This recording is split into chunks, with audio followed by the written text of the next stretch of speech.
Welcome to the Art of Procurement, the official podcast of the Catalyst Co-community.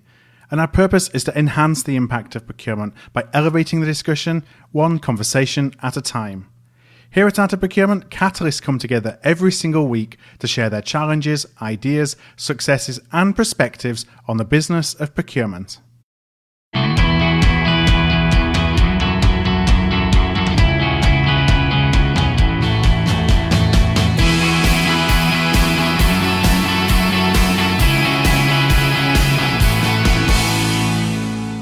Hi there, I'm Philip Meitzen, and thank you for tuning in to the Art of Procurement today. If you're a regular listener, you'll know that we typically publish an interview every Monday. But this month, we're celebrating Take Action October. So for October only, we're publishing a 5-minute daily micropod to help you take action to elevate the influence and the impact of both yourself and your team. If you're joining us midway through this series, listen to episode 204. That will give you more details on Take Action October and the daily 5-minute podcast. I also explain the concept of a vehicle in that episode, which in my experience is the single most important factor that determines your ability to translate learnings into action. In today's Take Action podcast, I'm going to share a clip from a conversation with Mark Pollack.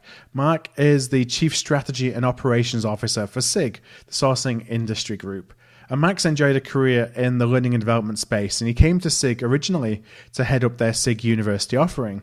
And so I asked Mark, it was actually based on a listener question that I'd received, what we can all do to invest in our own personal development, especially when we're strapped for time. Fantastic question. I am so glad that you asked it because it is something that each one of us can do. So there are a few things that your listener can do and really we all can do.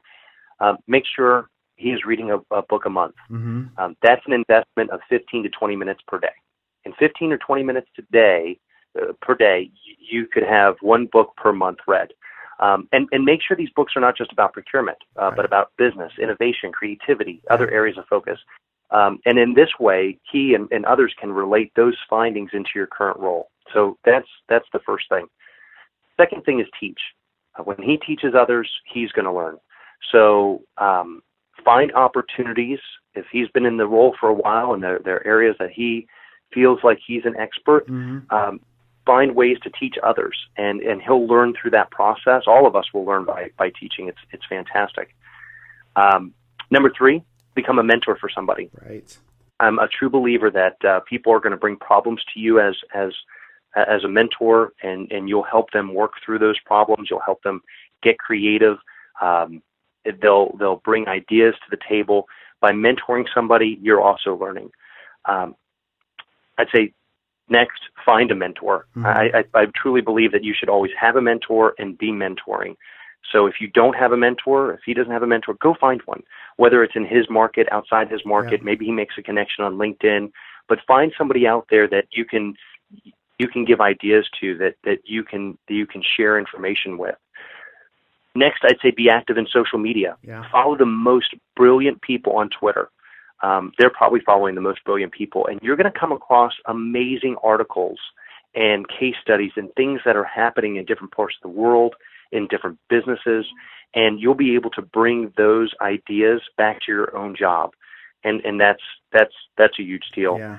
And then next, finally, there's find an e-learning platform. Yeah. There is online education available, and whether you're in West Africa, whether you're in an area of conflict, wherever, if you have internet access, you do have access to information and education. So it's not limited to who lives in my town anymore and is the professional. It's now a global world of educators. So don't be shy about reaching out. But those would be my recommendations to people who want to self-educate. I think there's a lot of opportunities with minimal investment and great return. Hi there, it's Phil here again. So my action item that I challenge you on today is this. Dedicate 15 minutes every single day to invest in your own learning. Each and every one of us can make 15 minutes available every day, even with hectic schedules. So to do so is a personal choice, and it's based on prioritization rather than a schedule that's too busy. And what carving out this time does is two things. So one, setting aside time every day helps form habits so that it becomes natural to you over time. And two, you see the benefits of the compound effect. So while 15 minutes a day may not seem like a lot, small actions every single day have large long-term effects. So just go do it. Go to your calendar, set up a recurring meeting notice, and set up your 15 minutes every single day.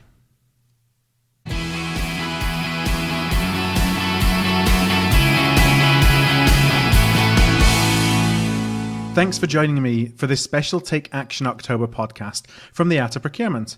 You can check out today's question by going to artofprocurement.com/takeaction2018. If the idea of taking small actions on a regular basis is something that resonates with you, I'd love for you to check out the details of our procurement capability development program, the Catalysco platform.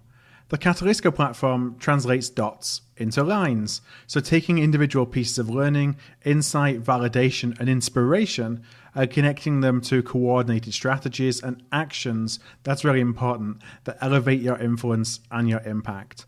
The Catalysco platform helps procurement professionals all around the world become truly trusted advisors. So if that's something that you would like to check out, visit artofprocurement.com/TCP. That's artofprocurement.com/TCP. And I'll be back again tomorrow with another Take Action October daily podcast.